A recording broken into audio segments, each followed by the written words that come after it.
Good afternoon, ladies and gentlemen. Welcome back to the Rob Maness Show. The new federal state of China fights the Chinese Communist Party. That's what we have on Whistleblower Wednesday today here on Red Voice Media Network's live Rob Maness Show. And it's good to be with you. Man, that was a great show by Matt Couch. You had Mr. Dobby on and Tim Sharp.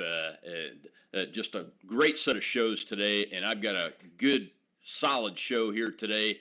And we are excited to have this guest come on because, you know, communism in general, especially the Communist Chinese Party, or the Chinese Communist Party, has plagued the world for too long. I mean, it's taken hundreds of millions of lives over the last 100 years. It has been infiltrating and attacking the free world with the goal of world domination. According to a lot of folks, and this is true, facts, America, a nation of freedom-loving people that we all care about, we can't let it be destroyed by the Chinese communist infiltration and corruption in all of our institutions, including big business, as you're seeing as these pictures run through here on these charts that I got from NFSC. It's really already embedded, and it is happening. This week was the 3rd anniversary of the new federal state of China that was founded by the leader of the Chinese whistleblower movement, Miles Guo, and Steve Bannon, our friend over at the War Room and from the old Steve Bannon show on Breitbart Radio. NFSC is a group of freedom-loving individuals who are united by the common goal of taking down the Chinese Communist Party. Many members have experienced or witnessed firsthand the atrocities committed by the Chinese Communist Party. I can't say it enough. NFSC opposes the CCP on every front. They organize protests, they assist dissidents, and they share knowledge about the CCP with the rest of the world, especially other Americans. NFSC is one of the biggest adversaries of the Chinese Communist Party, and our guest today is Nicole Sy. She is a spokeswoman and an anchor woman on NFSC Speaks, their podcast, and we are so pleased to have you with us, Nicole. Steve Bannon's an old friend of mine. I've been on his radio show many times back in the day, and I've been looking forward to having an opportunity to have somebody from the NFSC on my show for quite some time now, and I couldn't pick a better week with y'all's 3rd anniversary that just came up. And Nicole, you were part of the original whistleblower movement, the way I understand. And you are a dissident from China, but you're a naturalized American citizen. I want my viewers to know that you have come to this country and taken it in as your own. But you continue to fight because you were a witness to the Tiananmen Square massacre. Is that correct? Yes, so first of all, thank you, Rob, for having me. And foremost and important thing to say is that thank you for your service. Without a veteran like you, we won't enjoy the freedom today in America. We know freedom is not free. We never take freedom for granted. And also, thank you for continuing a very important service after you retire from the military, which is to use your platform to support the, continue to fight for freedom, because this country is under attack. Because the CCP has been attacking the United States of America on any front, on almost all fronts. And so our movement, founded and led by Mr. Miles Guo, CCP enemy number 1, we have a mission.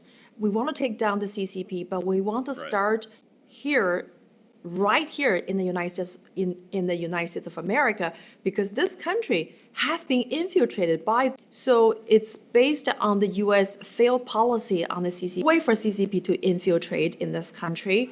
The CCP is in Wall Street, in Silicon Valley, in U.S. colleges and universities, and they're sponsoring the woke culture. I mean, they've been scamming billions and billions of dollars from American people's pension fund and 401k. So the CCP is attacking the American people on many fronts. And so I commend you for continuing your fight for this country. So for myself, I'm one of the 600 million followers of Mr. Mao's school and the movement that he created, the Chinese whistleblower movement. And so our goal is very simple. We want U.S. to stop helping the CCP. Listen carefully. We're not asking America to help us. We're not asking for money or arms sale from the U.S. to help us fight the CCP. We simply ask America to stop helping the CCP. We ask Wall Street stop funding the CCP. We ask Silicon Valley to stop providing the technology that is needed for the CCP to expand its global ambition. So that's why we're here for. Well, that's a very good description of what's going on. You know, I was just on a panel yesterday with the Committee on the Present Danger of China, which I'm a member of, led by Frank Gaffney and Brian Kennedy. And the title of the panel was asking questions about. My question was, is a shooting war with China inevitable? And if so, what do we need to do right now to prepare? I mean, that's really where we're at. But the worst part is not the kinetic military confrontation. The worst part is what we've enabled within our own country here in the United States. I mean, I just showed a few of the things with Jamie Dimon, Elon Musk, and the Wall Street Journal chart to show how these big companies are embedded with the Chinese Communist Party.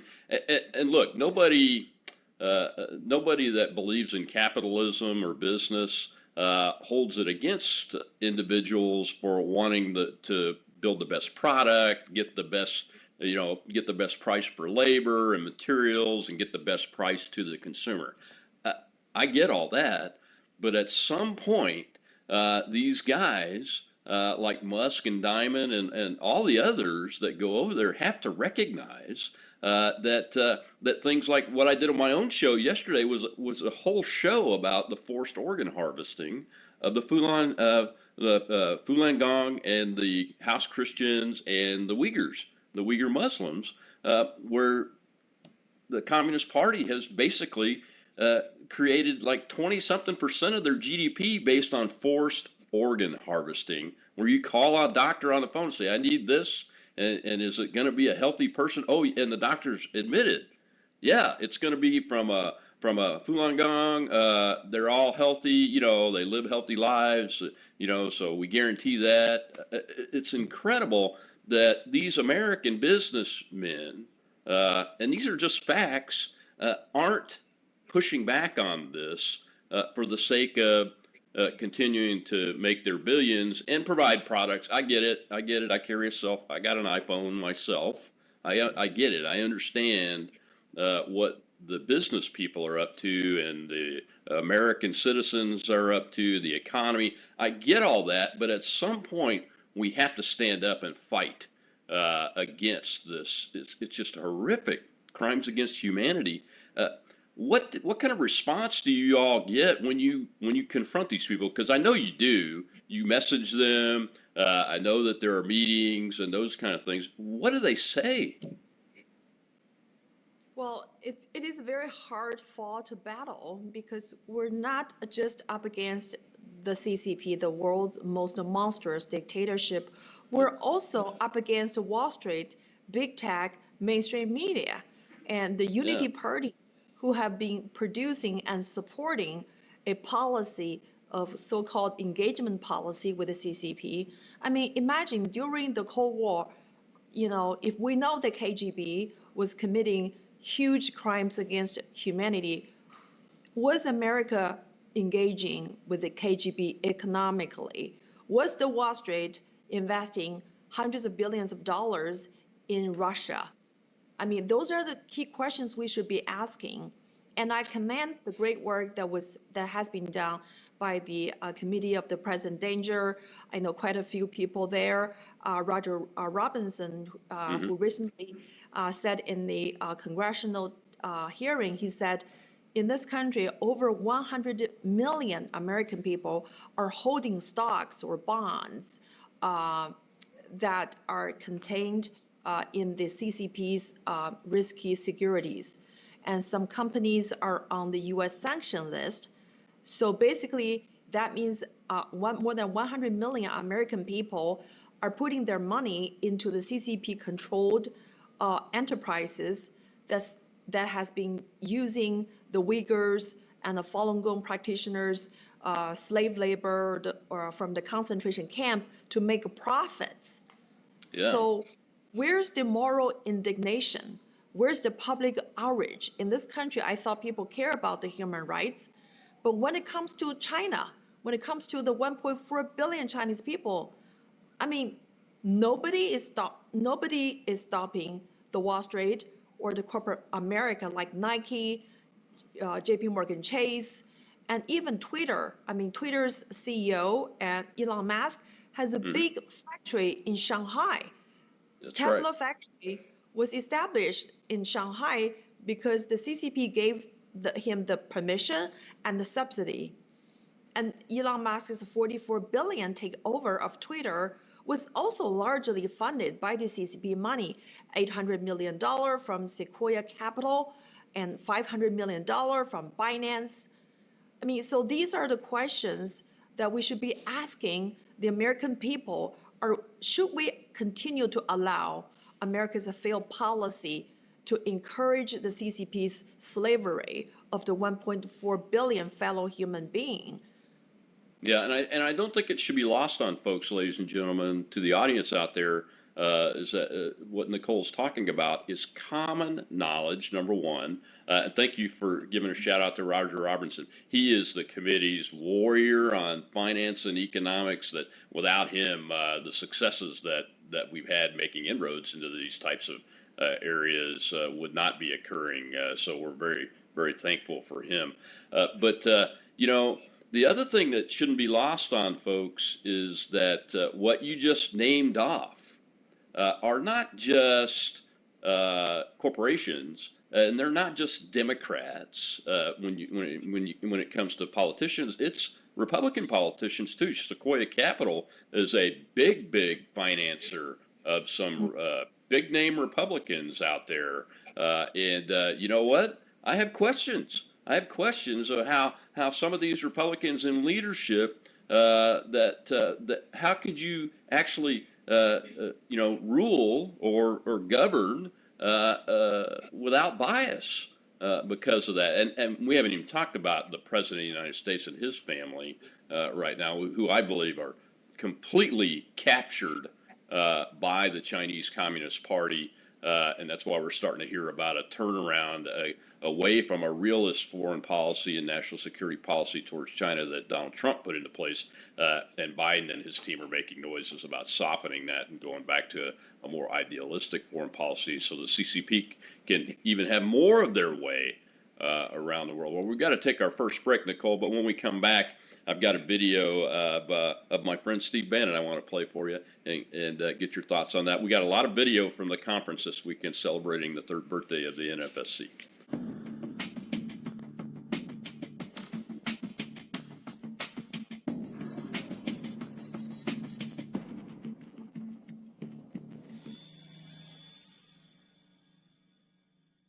Why does the world today look the other way? And this is why they hate Miles Guo. And trust me, they hate him. Miles Guo coming to the West was an inflection point. Nobody in the West talked about the Chinese Communist Party and identified the Chinese Communist Party as the problem. Nobody identified the slavery of Lao Baixing as a crime against humanity, because it's easy to be quiet, because people are making a lot of money. It was Miles Guo that came to the West. In Miles Guo's videos where he called out the hypocrisy of supposedly communist leaders who are the wealthiest families on earth. And they're the wealthiest families without creating anything. They've never created anything. They've never made anything. They've never produced anything. What have they done? They've run a gulag of 1.4 billion people, and they've stolen their wealth. And Miles Guo didn't have to do this. He was a billionaire many times over. He could have done anything he wanted in the world, lived anywhere he wanted in the world, partied. He didn't need to do any of this, none of it. And remember, if he had kept his mouth shut and played along like everybody else, he'd be one of the richest guys in the world, and he certainly wouldn't be on the 4th of June in the year of our Lord 2023 sitting in a federal prison. That's courage.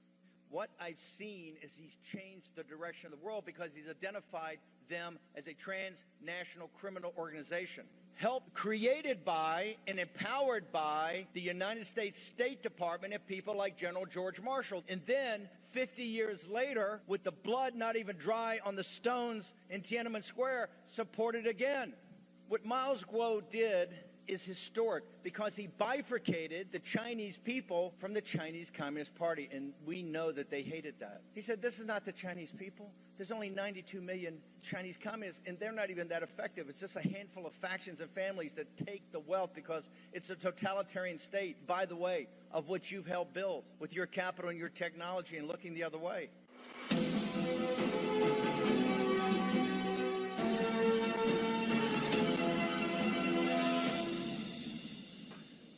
Welcome back to the Rob Maness Show. We're talking with Nicole Tsai of the new federal state of China.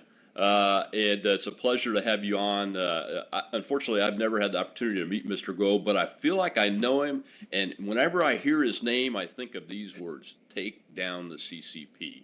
So whatever it is y'all are doing, it's working. Because I'm just a regular American citizen. But that's the message, right? Now, I was shocked when Mr. Guo got arrested, and now he's sitting in a federal prison. What is going on with that, Nicole? Why was he arrested? So first of all, I want to thank you for playing that video from our anniversary in Mahwah, New Jersey. Steve K. Bannon, along with 3 other members of the U.S. Congress, Congressman Paul Gosar, Congressman Andy Oguz, and Congressman George Santos, they came over and they had a great time interacting with the members of the new Federal State of China. And we also have a greeting message from Congressman Eli Crane, a former U.S. Navy SEAL.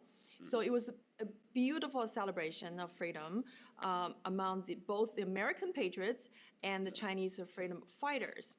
And so coming to your question about why in this country, CCP enemy number 1, Mao Guo, who started the biggest anti-CCP movement, got locked up in U.S. federal prison without bail. I mean, on March 15th, the FBI sent more than 100 agents who raided Mao Guo's New York residence. And also, hours after Mr. Mao Guo was removed from his residence, a mysterious fire was breaking out that damaged that apartment.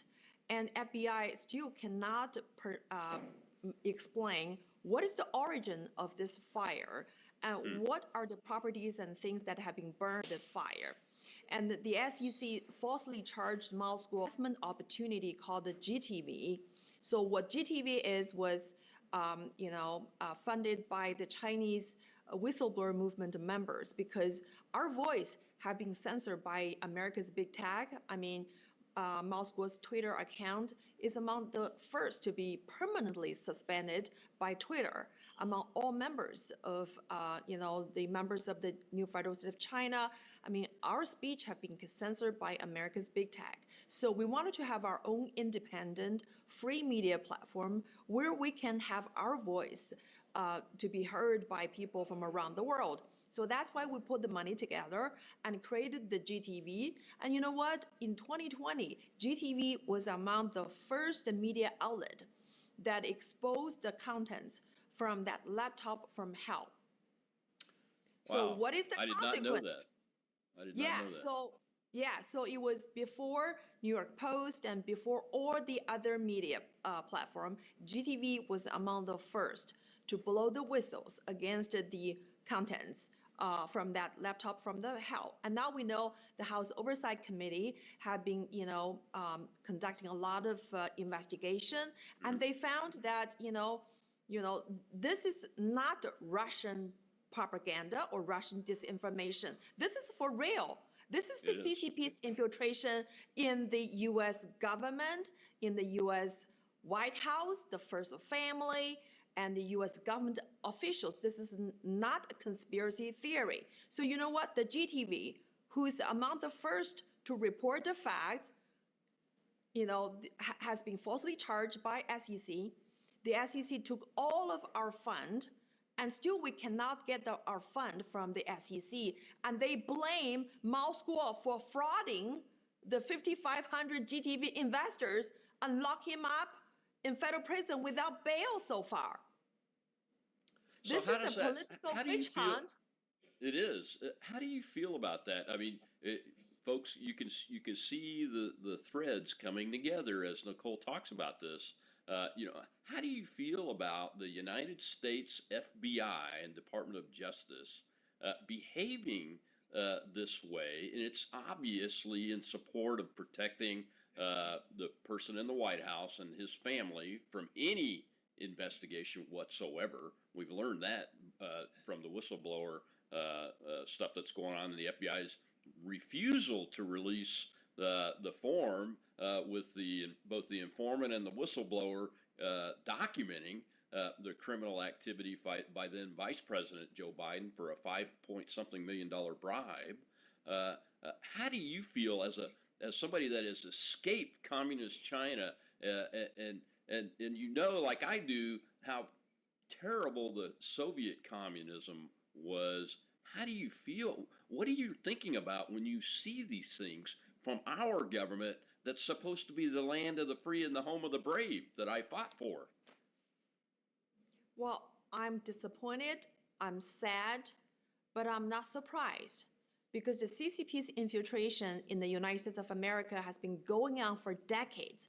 It started with the George W. Bush, Clinton, when the Unity Party helped the CCP with the WTO entry, and the Wall Street has been accelerating the investment to fund the CCP's global expansion.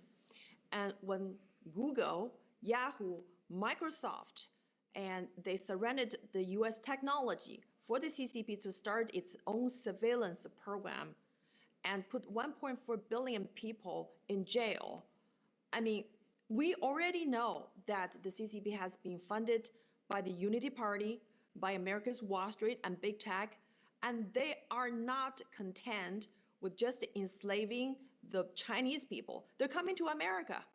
And look at how many Confucius Institute the CCP has been able to put on the campuses of the US colleges and universities. And look at how much money the CCP has been scamming from the US investors. And look at the spy balloon that flies over the US continent for days without being shot down by this administration. So we're not surprised. So you know what? Today's Hong Kong and yesterday's Tiananmen massacre would be tomorrow's America. So I would like to ask all the American viewers and listeners, how would that make you feel that in 10 years, this country would become a CCP country? How does that make you feel? I certainly think that it's well on its way, Nicole. You mentioned the Confucius Institutes, folks. That's the capture of our academic institutions. They're all over the country at our major universities and colleges.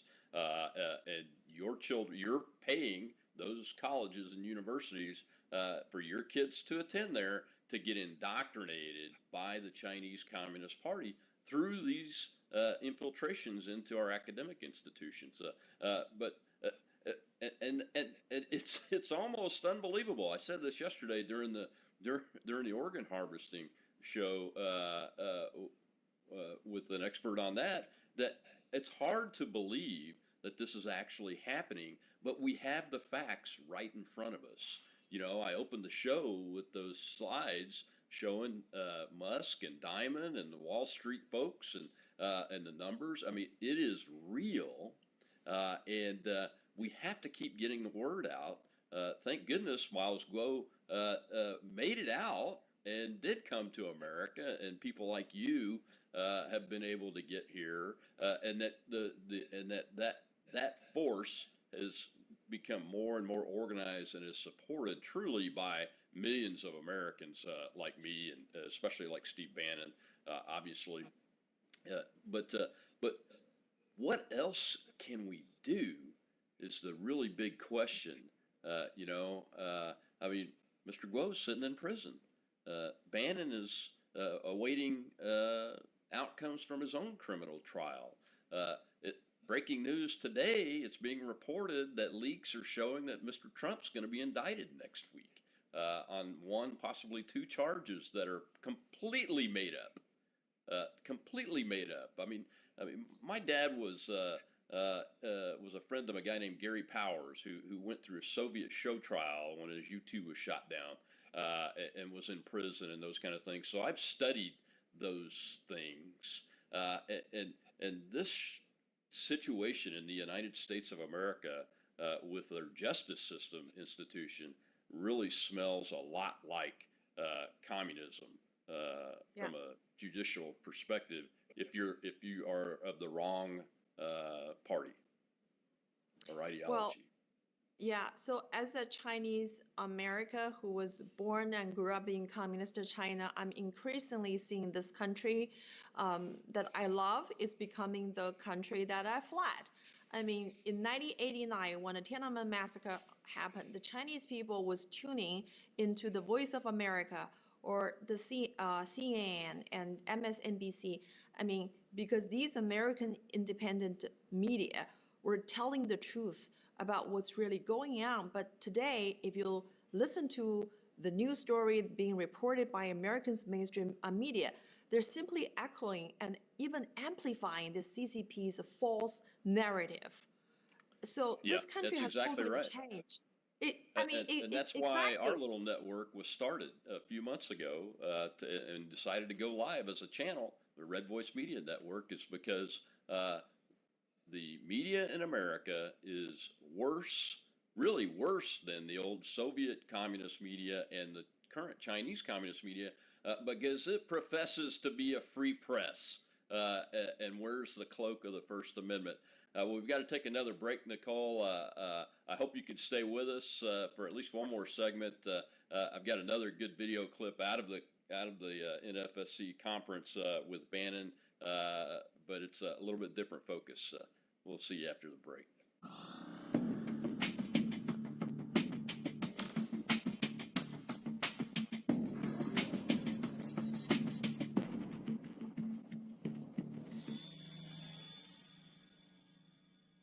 What is most important right now, and that's an indictment of the criminals in Beijing and, more importantly, their partners here in the West that have allowed this to go on. We have a long fight in front of us. 3 years ago, no one envisioned Miles Guo in prison except for Miles Guo. He knew every day that either trying to assassinate him, trying to grab him and bring him back to China to rot and die in some prison or be executed and tortured, or it happened here. The only question before us is, what are you prepared to do? If we're prepared to go all in, trust me, the more this gets out to the American people, putting it in front of their face so they can't deny it, so that they know if they look away and they continue to support this system that enslaves the Chinese people, that they will be weighed and measured at the end of their earthly life. Just like in the 1930s, they looked away when Hitler was doing it to the Jews, was killing the Jews, and the world looked away. We've had, 70, 80 years of these barbarians destroying the Chinese people? You can't run away from it. Your mission, your task and purpose is to put it in front of the face of the world and make sure they can't turn away.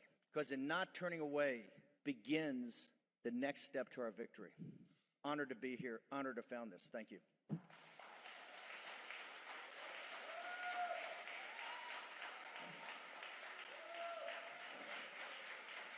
Take down the CCP! Take down the CCP! Take down the CCP! Free Miles Guo!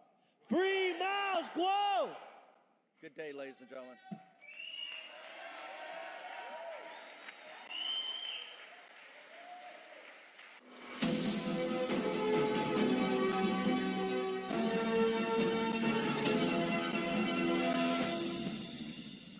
And that's Steve Bannon, one of the founders of the new federal state of China, Nicole, and he was holding up the book at the beginning of that called The Indictment. And I encourage everybody, go to Amazon, just type it in the search bar, The Indictment. It's by Frank Gaffney and Didi Lawgeson of the Committee on the Present Danger of China. It is a written indictment of the Chinese Communist Party and everything that they are doing, including what they are doing in the United States. And everybody should read that. That cares about this country and really cares about freedom around the world, because the Chinese Communist Party is hell bent, I would say, on being a global hegemon and displacing the rules-based order that's been built since World War II, aren't they? Yes, indeed. And to answer the question before the break, you were asking, what are we supposed to do, given that we know that how much damage the CCP has done, not only to China, Chinese people, but to America and the entire world? And I think Steve K. Bannon's speech, that the indictment, tell us what is the most important business imperative for all of us to do. That is to work with the NFSC to take down the CCP and free Mao Guo.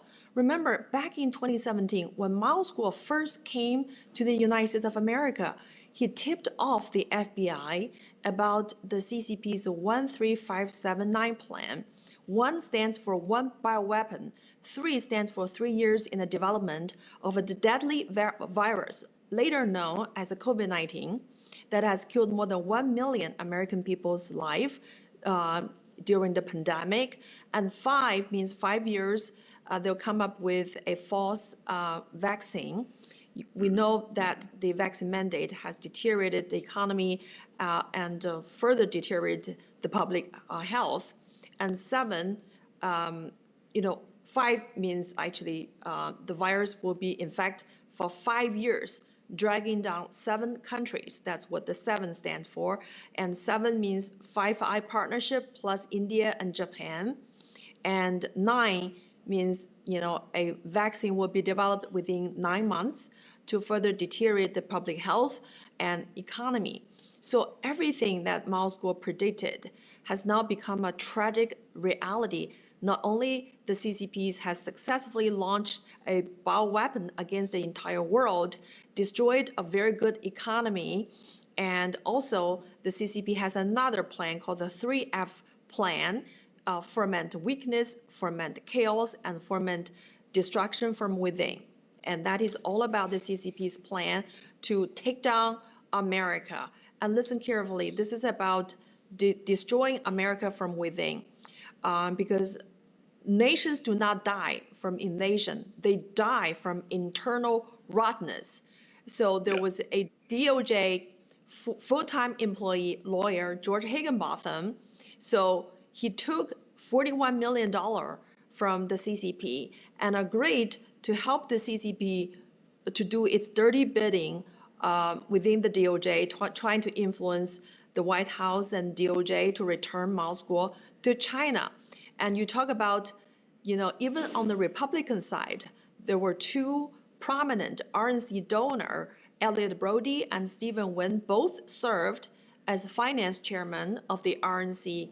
They too traveled to Shenzhen and met with the CCP's Minister of the Public Security and agreed to to help the CCP to influence the White House and DOJ in attempting to return Mao Guo to China.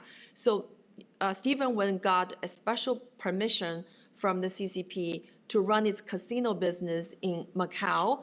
And Elliot Brody, he was promised more than $70 million if he succeeded in influencing the DOJ and White House to return Mao Guo to China. So we're seeing that people from both sides have been compromised, have been infiltrated. And so what are we supposed to do as we the people, the American people? We should be coming to your show or listening to your show and get a book by Frank Gaffney and listen to The War Room by Steve K. Bannon and join the massive movement created by Mr. Mao Guo, the new federal state of China, and help us to press this Congress to start an immediate investigation into Moscow's bankruptcy case, because if you follow what are the key actors that have been played a part in leading to Moscow's prosecution and arrest and and imprisonment, you will be able to find out who are inside the DOJ, the FBI, and the federal government agencies that have been aiding and abetting the CCP. These people need to be exposed. We And need there to are hold many. these people accountable because they're selling out this country, and they're supporting an evil regime, and to support the CCP's in slavery of the 1.4 billion fellow human being. This is a crimes against humanity that must be stopped. So, It makes and in the it very makes beginning, yeah, yes, and it in the makes the very Nazi beginning, Germans look tiny. absolutely. And so you served in the US military, and I applaud veterans and military people like yourself who have given your life to defend the US Constitution, to preserve the US liberty. But look at back in your own backyard, the CCP has been infiltrating, in the unrestricted way. Nobody was stopping them. And in fact, Right. the people inside the federal government agencies and even in the White House who have been helping the CCP to infiltrate in this country. So I think if I were you, if I have fought and served in the military, defending this country, putting my own life and safety on the front line, and when I got back home, I find this country has been infiltrated by my enemy. So this should make each and every American citizen angry. And Oh, I'm people should be I'm an angry. angry veteran. That's what I call myself these days, and I think I have a right to be angry. While I was facing outward, the politicians and business people with power in this country in the late '80s, and '90s, and 2000s, all the way till today, we have.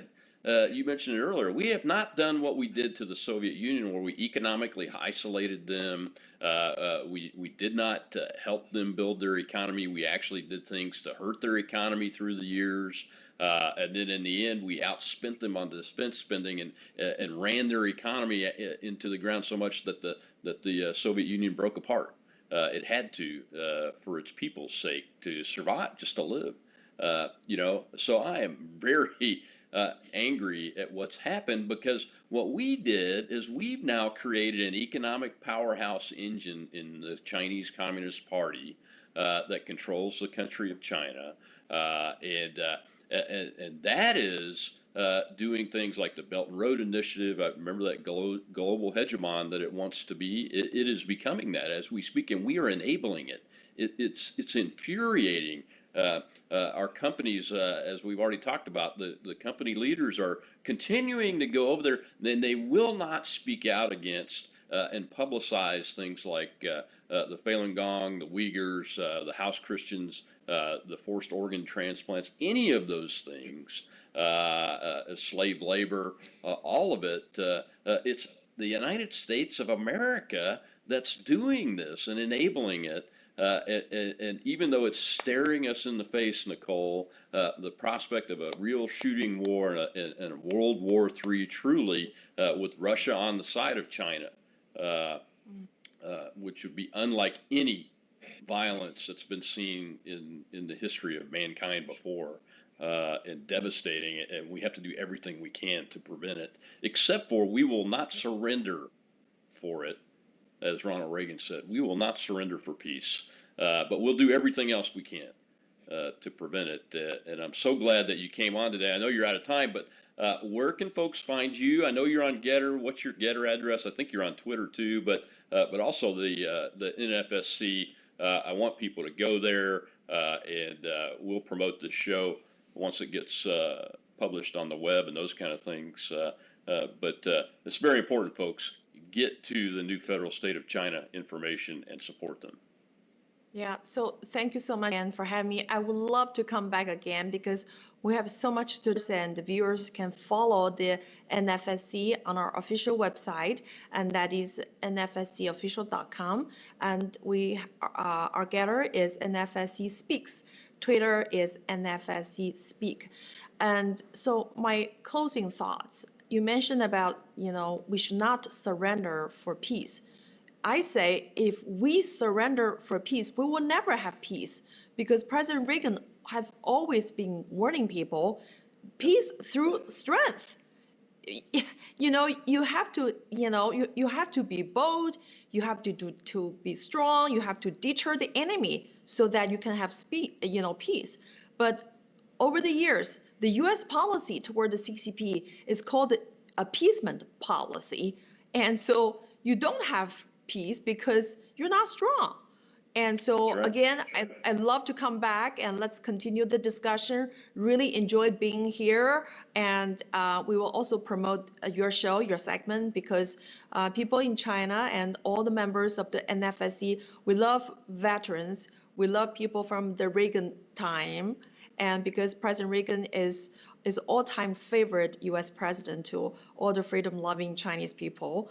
Unfortunately, 34 years ago, after the Tiananmen massacre, George W. Bush stopped the Yes, CCP from collapsing. And we can talk did. about how the Unity Party has empowered the rise of the CCP. I hope we can talk about this next time. We will talk about this next time. And Wednesdays are devoted to whistleblowers, and you and Mr. Guo are the ultimate whistleblower organization. So I'll get you back here as often as I can get you back on, Nicole. I appreciate your efforts, and God bless each and every one of you. And Disco, let's go to our next break, and we'll see you next time, Nicole. And thank you.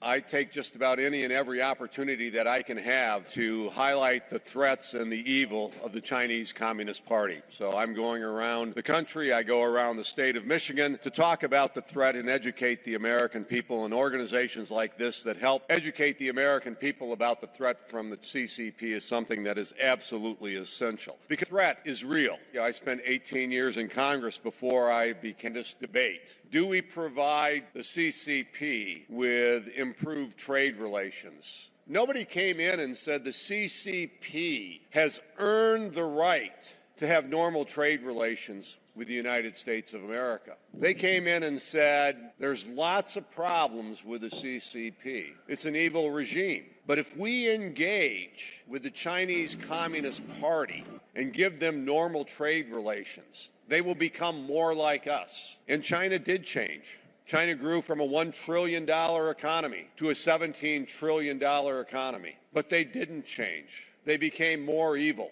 The way they treated their people. They cracked down even more on democracy.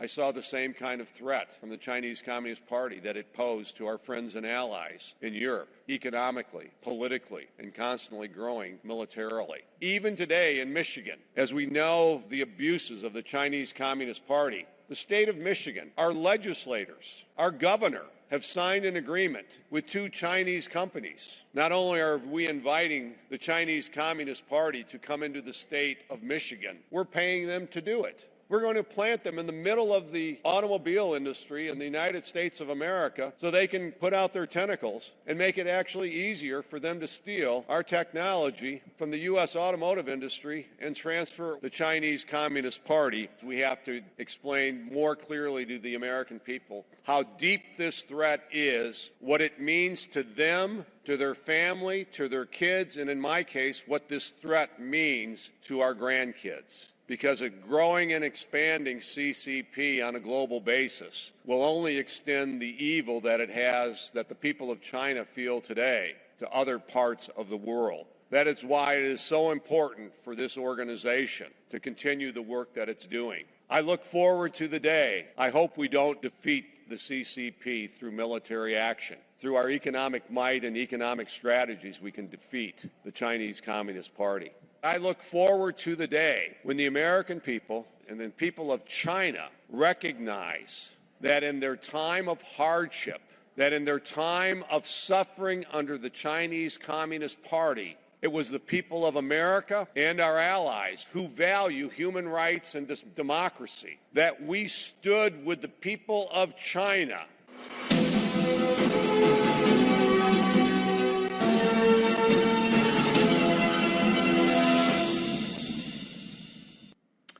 Welcome back to the Rob Maness Show live here on the Red Voice Media Network. We're brand new. We bring you the facts and the truth.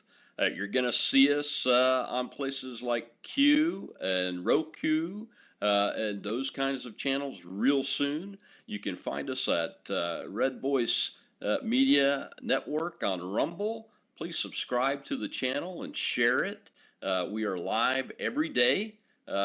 We are running live or live replay 24 hours a day now, and we are really in a big launch. Now, that was Pete Hoekstra, former U.S. Congressman and ambassador to the Netherlands, who is a champion of freedom and a champion of America when he calls out the Chinese Communist Party. Ronald Reagan called the Soviet Union the evil empire. I think Hoekstra's right, and he mentioned in that speech that it is the great evil of the 21st century. The Chinese Communist Party is the greatest evil that the world has ever seen, and unfortunately, the United States of America and its uniparty have helped create that evil. Mr. Hoekstra mentioned that they went from a very small couple of $1 trillion economy, thanks to us, to a $17 trillion economy in a very short amount of time, but they did not change. Let that sink in. They did not change. And our inability to face that fact and take the appropriate action, just like we had to against the Soviet Union and its allies, it's time for us to stand up, be counted. Because as Reagan said, we'll negotiate for peace, we'll do almost anything for it, but we're not going to surrender for it. And there are a lot of people like me that are against our involvement in the Ukraine war and all these forever war policies over here. But we will not stand by while the Chinese Communist Party takes us into World War III if they don't start addressing their evil. And their evil is more evil than you'll ever see. If you didn't see my show yesterday, you need to go back and watch it on the forced organ donor program and the concentration camps of the Falun Gong and the Uyghurs and the House Christians and how they're being in forced labor and having their organs taken from them while they're alive and sold for profit. Yes, ladies and gentlemen, it's real and it's happening. But the worst is we didn't do anything after Tiananmen Square, and that was a little bit, that was 34 years ago, and we're going to honor that right now. We have made some headway. We now have a select committee on the Chinese Communist Party, and here's the chairman of that committee. Go ahead and play that clip 4. June 4th, 6-4, 64, 8 squared. May 35th, History's Wound, Silent Tribute, Never Forget. These may seem like innocent words and phrases, but if I said them on Chinese social media today, I'd be censored, or worse. According to China Digital Times, all these terms are banned across the Chinese internet every year around today, June 4th, the anniversary of the Tiananmen Square massacre in 1989. There's an old joke a friend from China told me. Under the Chinese Communist Party, the future is predictable, but it's hard to know what's going to happen in the past. The CCP wishes to erase a day from history, the day the regime's mask slipped and showed its true brutal face. In their telling, the People's Liberation Army never stormed Beijing. They never crushed peaceful demonstrators under their tank treads. They never turn their guns on their best and brightest young people, killing thousands. We cannot let them control the past. We have to remember the bravery of the students and protesters who stood up for freedom throughout that spring. Not just in Tiananmen Square, but across China. We have to remember the cowards who ordered the army into Beijing. We have to remember all the heroes throughout the years who risked everything for freedom in China. The man who posted an essay on the Xidan street wall and signed his name. The man who stood in front of a tank. The man who hung a banner on a bridge. From Democracy Wall to Tiananmen Square to Xitong Bridge, we remember. This June 4th, we remember.